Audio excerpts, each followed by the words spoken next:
Oy, papakita ko sa inyo kung paano nag-work tong DI2 ha. DI2 na Diore na available na dito ngayon yan sa Roosevelt Bicycle Center. Eto! Okay, so ito yung RD.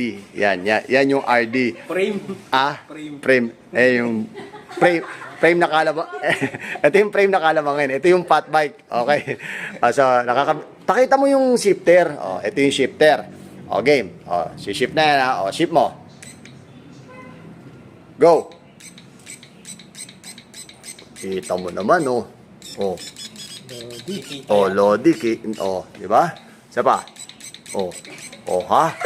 Kitang-kita. Ganda, DI2, Diore DI2. So, gaano kalayo ang range niyan? Abot doon ka sa labas talaga. Doon ka sa labas.